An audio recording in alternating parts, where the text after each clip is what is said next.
सलाम दोस्तों, मैं हूं आफ्ताब हुदा और आप देख रहे हैं हमारा फेसबुक और यूट्यूब चैनल। दोस्तों, आज हम बात करने वाले हैं मुस्लिम दुनिया के 5 खतरनाक लीडर के बारे में। वो लीडर जिनके एक फोन कॉल से दुनिया हिल जाती है और वो जो बहुत ही शांति से चालाकी के साथ उन्होंने अपने देश को बहुत ही मजबूत बना दिया और बहुत ही ताकतवर बना दिया और दुनिया की सुपर पावर उनको देखते ही रह गई। तो आज हम उन्हीं के बारे में बात करेंगे। हमने दुनिया के 60 के लमसम मुस्लिम देशों में से सिर्फ 5 के मुस्लिम लीडरों का नाम निकाला और उनके बारे में हम कुछ जानकारी आपको देंगे। शायद किससे पहले यह जानकारी आप तक न हो। तो आइए दोस्तों, हम शुरू करते हैं। और शुरू करने से पहले अगर आप हमारे फेसबुक चैनल पर नए हैं तो आप हमारे फेसबुक पेज को फॉलो कर लें, और अगर आप हमारे यूट्यूब चैनल से इस वीडियोस को देख रहे हैं तो प्लीज आप हमारे यूट्यूब चैनल को सब्सक्राइब कर लें ताकि हर वीडियोस आप तक बआसानी पहुंच सके। दोस्तों, 5वें मुस्लिम लीडर है अजरबैजान के सदर इल्हाम अलीगाह। दोस्तों, दुनिया को इनके बारे में तब पता चला जब मई 2021 में अजरबैजान और आर्मीनिया के बीच जंग शुरू हुई और कुछ ही दिनों में अजरबैजान ने आर्मीनिया के छक्के छुड़ा दिए। और दोस्तों, यही नहीं बल्कि आर्मीनिया के कई हजार फौजियों को मार भी गिराया और साथ में आर्मीनिया से नागोर्नो कराबाख का इलाका भी छीन लिया। दोस्तों, मैं इसके 5वें नंबर पर इसलिए इसको रखा हूं कि दोस्तों मैं आपको बता दूं कि आर्मीनिया जो वो एक यहूदी देश है और अजरबैजान जो एक मुस्लिम बहुल देश है, एक मुस्लिम देश है। दोस्तों, जैसे ही अजरबैजान ने आर्मीनिया के ऊपर कब्जा किया, यानी नागोर्नो कराबाख का इलाका आर्मीनिया से दोबारा अपने हिस्से में ले लिया, उनसे छीन लिया, तो दोस्तों यूरोपीय देश और नेटो देश अजरबैजान के खिलाफ और आर्मीनिया के सपोर्ट में खड़े हो गए, क्योंकि अजरबैजान एक मुस्लिम देश है और आर्मीनिया एक यहूदी देश, और आर्मीनिया के सपोर्ट में खड़े हो गए और साथ में उन्होंने अजरबैजान को धमकियां देनी शुरू कर दी। दोस्तों, जिनमें से बड़े बड़े देश थे जैसे अमेरिका, इजराइल वगैरह ने अजरबैजान को धमकियां देनी शुरू कर दी। लेकिन इल्हाम अली जो अजरबैजान के सदर है, उन्होंने किसी की कोई बात नहीं सुनी और बल्कि अपने फौजियों के हौसलों को बढ़ाते रहे और कहा कि आप अटैक करते रहे जब तक कि हम उन पूरे इलाकों पर अपना कब्जा नहीं जमाने थे। दोस्तों, यहाँ पे एक इंटरेस्टिंग बात मैं आपको बताता चलूं कि अजरबैजान की जीत में और नागोर्नो कराबाख के इलाके को दोबारा अपने कब्जे में लेने में तुर्की का एक बहुत बड़ा रोल था। दोस्तों, तुर्की के एंटी बैलिस्टिक मिसाइल ड्रोन्स जो अजरबैजान को तुर्की ने दिए थे, उसकी मदद से अजरबैजान ने आर्मीनिया के छक्के छुड़ा दिए और यूं ही नहीं, फतह का झंडा गाड़ा और बाद में समझौते के तहत आर्मीनिया के तमाम लोग नागोर्नो कराबाख छोड़कर चले गए। दोस्तों, ये थे मुस्लिम दुनिया के प्रेजेंट के मौजूदा 5वें सबसे मुस्लिम ताकत। दोस्तों, मुस्लिम दुनिया में मौजूदा दौर के जो मुस्लिम लीडर है उसमें चौथा नाम है इमरान खान। दोस्तों, हम सभी जानते होंगे हमारे पड़ोसी देश पाकिस्तान जो आजकल कंगाल हो चुका है और आजकल ये कभी यूरोप, कभी अमेरिका, कभी IMF, कभी वर्ल्ड बैंक, कभी इस्लामिक बैंक, कभी सऊदी अरब, कभी सुन में आया कि बांग्लादेश से भी कर्जा ले रहा है। दोस्तों, इसके पूर्व यानी साबिक वजीर आजम इमरान खान है। दोस्तों, मैंने इस लिस्ट में इसलिए इसको चौथा नंबर रखा है कि दोस्तों इनका जो सत्ता काल रहा वो महज 3.5 साल का रहा है, लेकिन इन 3 सालों में इन्होंने जो पाकिस्तान के लिए किया, पिछले 75 साल तारीख में आज तक ऐसा आपको देखने को नहीं मिलेगा। दोस्तों, मैं आपको बता दूं, हमारे मोदी जी ने पिछले साल एक समारोह को संबोधित करते हुए कहा था कि हम पाकिस्तान में किससे बात करें, हम पाकिस्तान में किससे कहें कि आइए हम बैठ करके मसला कश्मीर को हल कर लेते हैं। उसमें उन्होंने इंटरव्यू में भी कहा था कि मुझे लगा कि वहां कोई बात करने के काबिल ही नहीं है सिवाय एक बंदे के जिसका नाम इमरान खान है। दोस्तों, इस लिस्ट में इमरान खान को चौथे नंबर पर रखने का कारण यह है, मैं आपको बताता चलूं कि अगस्त 2018 में इमरान खान की सरकार आई थी। और दोस्तों, यूं ही नहीं, जैसे ही इमरान खान की सरकार आई, आपको मैं बता दूं कि इंडिया और पाकिस्तान के बीच एक छोटी मोटी जंग हो गई थी, जिसमें पाकिस्तान के फाइटरों ने हमारे इंडियन 2 जहाज को, चाहे LOC के अंदर हो या LOC के बाहर हो, 2 जहाज मार गिराए थे, जिनमें से एक जहाज पाकिस्तान के अंदर गिरा था जिसमें हमारे एक मेजर अभिनंदन जी शदीद जख्मी हो गए थे। बाद में समझौते के तहत पाकिस्तान ने उसको रिटर्न कर दिया था। और एक जहाज हमारे कश्मीर में आकर गिरा था। दोस्तों मैं आपको बता दूं, ये बंदा भी बहुत खतरनाक किस्म का है। अगर आपको इसके बारे में जानना है तो आप इसके क्रिकेट वाले हिस्ट्री को देखिए, इसके पॉलिटिक्स को देखिए, आपको पता चल जाएगा। ये बंदा तकरीबन 25-26 साल से सियासत में है और बहुत ही पावरफुल बंदा। आप इनके पावरफुल होने का ये कारण जान लीजिए, 1992 में इन्होंने पाकिस्तान को वर्ल्ड चैंपियन जिताया, यानी कि वर्ल्ड क्रिकेट में पाकिस्तान को पहला चैंपियन बनाया। दोस्तों उसके बाद इन्होंने शौकत खानम नाम का एक हॉस्पिटल खोला जो कैंसर का इलाज करता है पाकिस्तान के अंदर, और दुनिया भर में इसके बहुत चाहने वाले और दुनिया भर से लोग इसके इलाज करवाने के लिए।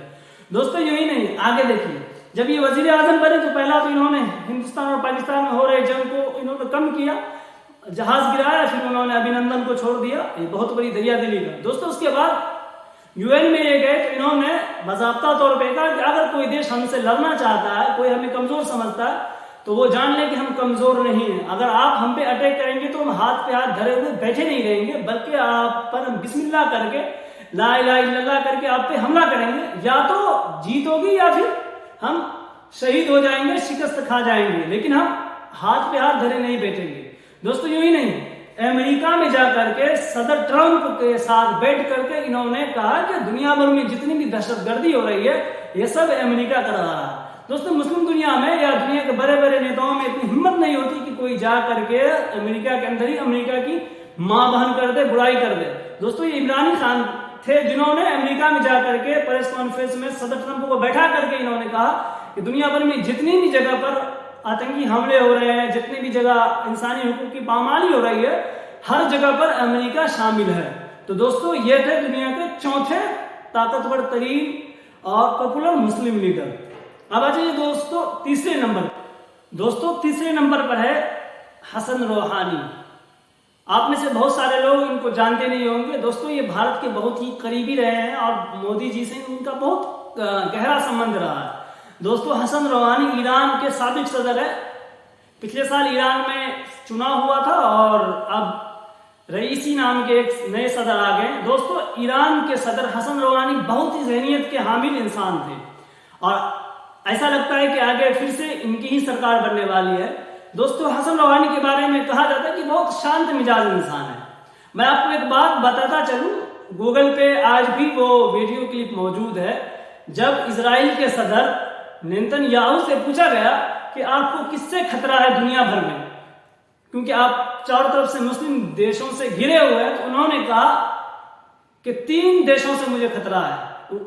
तो उस मीडिया रिपोर्टर ने पूछा कि आप बताएं वो कौन है। तो उन्होंने कहा ईरान, सिर्फ ईरान। उन्होंने कहा मुझे ईरान से खतरा है। दोस्तों मैं आपको बताता चलूं कि ईरान से इजराइल को क्यों खतरा है, क्योंकि ईरान से महज 2000 किलो से भी कम मीटर पर इजराइल है और ईरान के सदर हसन रूहानी बार बार ये धमकी देते आए हैं कि हम चाहे तो 3 दिन के अंदर ईरान का नामो निशान मिटा देंगे और 20 मिनट के अंदर ईरान को इस दुनिया के नक्शे से मिटा देंगे। दोस्तों इसलिए ईरानी सदर हसन रूहानी को मैंने मुस्लिम दुनिया के ताकतवर तरीन और मुस्लिम लीडर के तौर पे तीसरे नंबर पे रखा। दोस्तों यही नहीं, दुनिया भर में और मुस्लिम दुनिया में बहुत ही ताकतवर देश ईरान है। दोस्तों इनके पास इतनी बड़ी बड़ी मिलिट्री बेसेस है, इतने सारे परमाणु हथियार है और इतने अंडरग्राउंड है कि अगर पूरा ईरान पर भी एटम बम गिरा दिया जाता है, पूरे ईरान को निस्तो नाबूद कर दिया जाता है दोस्तों, तब भी इनके एक भी फौजी को, एक भी मिलिट्री बेस को खरोच तक नहीं आएगी। दोस्तों जानकारों का मानना है, साइंटिस्टों ने यह रिसर्च किया है कि ईरान के अंदर जो मिलिट्री बेसेस ईरान के बने हुए दोस्तों वो जमीन से 300-300 फीट नीचे बने हुए हैं। तो मैं आपको बताता चलूं कि एटम बम भी जमीन के 20 से 25 मीटर अंदर तक ही असर कर सकता है, उसके बाद एटम बम भी असर नहीं करेगा। और ईरान ने इसके पेशे नजर इतनी बड़ी तैयारी कर रखी है और इस तैयारी में जो सबसे बड़ा सहयोग था वो कासिम सुलेमानी, जिसको अमेरिका ने मरवा दिया था 2019-20 में। दोस्तों उनके साथ मिल करके हसन रूहानी ने यह सारा प्लान किया था और इस काबिल ईरान को बनाया। इस लिस्ट में मुस्लिम दुनिया के तीसरे सबसे ताकतवर नेता के तौर पर मैं हसन रूहानी को मानता हूं और आप भी जाकर के देख ले। दोस्तों अब आ जाए दूसरे नंबर पर। दोस्तों दूसरे नंबर पर है सऊदी प्रिंस मोहम्मद बिन सलमान। हम सब में से बहुत कम लोग होंगे जो उन्हें नहीं जानते होंगे। दोस्तों मोहम्मद बिन सलमान को आजकल दुनिया के तमाम लोग जानते हैं। मैं आपको इनके बारे में बताता चलूं कि ये महज 30 या 32 साल के हैं, बिल्कुल युवा नौजवान हैं और 2015 में शाह सलमान बिन अब्दुल अजीज यानी इनके वालिद ने इनको सऊदी वली अहद का पद दे दिया था। तब से लेकर के आज तक ये सऊदी अरब के प्रिंस हैं। दोस्तों इनके बारे में आपको बताता चलूं, जब 2017 में इजराइल ने मस्जिद अक्सा यानी फलस्तीन के अंदर जो किबला अव्वल बना हुआ है, जब उसका घेराव किया और रमजान के महीने में कई दिनों तक कर्फ्यू लगा रहा, तो एक दफा फलस्तीनी सदर महमूद अब्बास ने मोहम्मद बिन सलमान को फोन किया और कहा कि इस तरह से रमजान के आखिरी महीने में इस तरह से किया जाएगा, तो किस तरह से यहाँ के लोग नमाज पढ़ने के लिए, इफ्तार करने के लिए मस्जिद अक्सा में जाएंगे। तो दोस्तों महज कुछ ही घंटों के बाद इजरायली फौज मस्जिद अक्सा से चली गई। आप मोहम्मद बिन सलमान की ताकत का इसी बात से अंदाजा लगा कि कितने पावरफुल है। दोस्तों 2017 में जब इनके बारे में आर्टिकल छपने लगा और हमारे हिंदुस्तानी अखबार हिंदुस्तान में, द टाइम्स ऑफ इंडिया में और कई सारे उर्दू अखबार, कौमी तंजीम वगैरह में जब इनके बारे में आर्टिकल छपता था, तो मैंने भी बहुत ज्यादा इनके ऊपर तनकीद किया, क्योंकि जब भी हमारे स्कूल में इंटरनेशनल यानी जियो पॉलिटिक्स पे बातचीत होती थी तो मैं भी उसमें हिस्सा लेता था। तो जब इनके बारे में बातचीत होती मैंने इनको कई दफा टारगेट किया और इनको तनकीद का निशाना बने, जिसके कारण मेरे कई सारे टीचर्स भी कहते थे कि तुम अभी इनके बारे में जानते नहीं, तुम्हारी उम्र छोटी है, जब तुम इनको जानोगे तो तुम भी समझ पाओगे कि ये कितनी ज़हीन है और कितने अक्लमंद है और कितनी दिमागदारी से सऊदी अरब को ऊपर की तरफ ले जा रहे हैं। दोस्तों यूं ही नहीं, मोहम्मद बिन सलमान ने अमेरिका की मदद से, आप देख ले यहाँ पर मोहम्मद बिन सलमान की राजनीतिक और पॉलिटिक्स से किस तरह से मोहम्मद बिन सलमान दुनिया के, मुस्लिम दुनिया के दूसरे ताकतवर नेता के तौर पे उभर कर आए हैं। दोस्तों मोहम्मद बिन सलमान ने अमेरिका की मदद से, क्योंकि दुनिया भर में जब भी कहीं पर एटम बम बनाने का प्रोग्राम होता है, एटमी पावर प्लांट बनाने का आइडिया होता है, तो अमेरिका किसी भी देश को बनाने ही नहीं देता, और जो देश अमेरिका की बात नहीं मानता है, अमेरिका उस देश को तबाह बर्बाद कर देता है। दोस्तों सऊदी अरब ने अमेरिका के पेट में घुस करके, मोहम्मद बिन सलमान ने 2017 में अमेरिका से मुआहदा कर लिया कि आप हमें एटमी पावर प्लांट बनाने दें। दोस्तों आपको एक बात समझ लेनी चाहिए कि एटमी पावर प्लांट बनाने का मतलब ये हुआ कि आप जब चाहें तब अपने देश में एटम बम बना सकते हैं, क्योंकि बहुत ज्यादा बिजली की जरूरत पड़ती है एटम बम बनाने में, और एटमी पावर प्लांट से बहुत ज्यादा बिजली पैदा होती है। तो दोस्तों मोहम्मद बिन सलमान ने उस वक्त सिर्फ 3 पावर प्लांट का ऐलान किया। जानकारों का मानना है कि अब जब 2022-23 चला तो कई सारे एटमी पावर प्लांट सऊदी अरब में बनकर तैयार हो चुके हैं, और जब चाहे सऊदी अरब एटम बम बना सकता है। दोस्तों तो ये थे मोहम्मद बिन सलमान, जो बहुत ही पावरफुल, बहुत ज़हीन किस्म के। दोस्तों मैं आपको बताता चलूं कि अगले जो सऊदी अरब के प्रिंस हैं, जो सऊदी अरब के हुक्मरान होंगे, वो मोहम्मद बिन सलमान ही होंगे। अब आ जाइए दोस्तों 1 नंबर पर। दोस्तों 1 नंबर पर हैं तुर्की के सदर रजब तैयब एर्दोगान। दोस्तों इनके बारे में दुनिया के कोई ऐसे लोग नहीं है जो नहीं जानते होंगे। दोस्तों इसे मुस्लिम भी जानते हैं, सिख भी जानते हैं, ईसाई भी जानते हैं, यहूदी भी जानते हैं, और हिंदू, मतलब दुनिया के तमाम नेता लोग जानते हैं, जो लोग पॉलिटिक्स को जानते हैं, और आम लोग भी जानते हैं। दोस्तों इनके बारे में आपको बता दूं कि ये 1996 से पॉलिटिक्स में है। दोस्तों ये 2006 में एक छोटे से पद पे तुर्की के अंदर आए, इस्तांबुल के मेयर बने शायद, उनके बाद से इन्होंने फिर मुड़कर कभी नहीं देखा। दोस्तों यही नहीं, 2016 में तख्ता पलट हो गया था, यानी कि तुर्की के अंदर फौजियों ने रजब तैयब एर्दोगान का तख्ता पलट दिया था। लेकिन दोस्तों वहां की आवाम एर्दोगान से इतनी प्यार करती है कि उन्होंने रोडों पर निकल करके, टैंकों के सामने लेट करके इस साजिश को नाकाम बना दिया। क्योंकि जो लोग फतहुल्लाह गोलन की बात पर, आप जाकर गूगल पे सर्च कर ले, जिन्होंने तख्ता पलट की कोशिश की थी, वो आज अमेरिका में भाग कर बैठा हुआ, और ऐसा लगता है कि वो कुत्ते की मौत अमेरिका के अंदर ही मर जाएगा। फतहुल्लाह गोलन ने तख्ता पलट की कोशिश की, लेकिन तुर्की के आवाम ने इस चीज को नकारा और इस चीज को इनकार कर दिया और एर्दोगान के सपोर्ट में खड़े हुए। दोस्तों उसके बाद से क्या कहना था, 2016 से लेके 2023 यानी इस 7 साल के अंदर एर्दोगान ने तुर्की का पलसा ही पलट दिया, बल्कि तुर्की का पूरा चेहरा, नक्शा ही बदल दिया। दोस्तों एर्दोगान इतने पावरफुल है, और दुनिया में, मुस्लिम दुनिया में और दुनिया के 10 शक्तिशाली देशों में तुर्की आता है, दुनिया की 10 बड़ी अर्थव्यवस्था देशों में तुर्की आता है, दुनिया के 10 बड़ी टेक्नोलॉजी देशों में तुर्की आता है। दोस्तों दुनिया के जियो पॉलिटिक्स 10 देशों में तुर्की आता। आप इस बात से अंदाजा लगा रहे हैं कि अमेरिका के और हमारे भारत के, दुनिया के 10 टॉप 10 तमाम चीजों में तुर्की जो है शुमार किया जाता है तुर्की का, और ये हो पाया उर्दगान के कारण।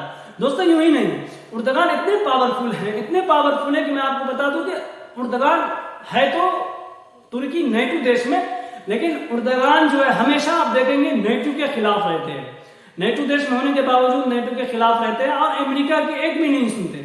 और जब भी कभी अमेरिका कोई तुर्की को धमकी देता है तो तुर्की उसका जवाब रशिया से दोस्ती बढ़ा करके, रशिया का दौरा करके देते हैं। दोस्तों इसको बोलते हैं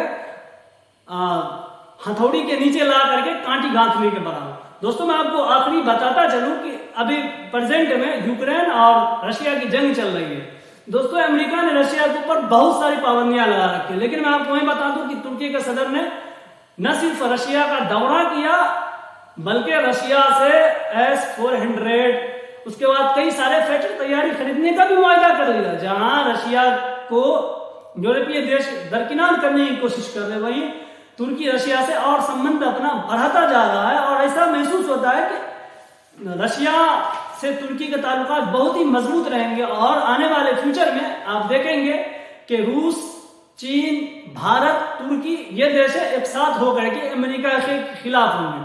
दोस्तों आप इस बात से भी अंदाजा लगा, और भारत समेत दुनिया भर में करोड़ों लोग हैं जो उर्दगान के दीवाने हैं और बहुत सारे उनकी फैन फॉलोइंग है। दोस्तों इस वजह से भी उर्दगान को और तुर्की को दुनिया के तमाम मुस्लिम देशों में एक नंबर पे रखा जाता है हर एंगल से। दोस्तों यूं ही नहीं, उर्दगान के बारे में यह भी कहा जाता है कि ये बहुत ही माइंड से चाल चलते हैं और बहुत दिमाग से चलते हैं, और ऐसा दिमाग इनके पास है कि कभी भी तुर्की का कोई नुकसान नहीं होता।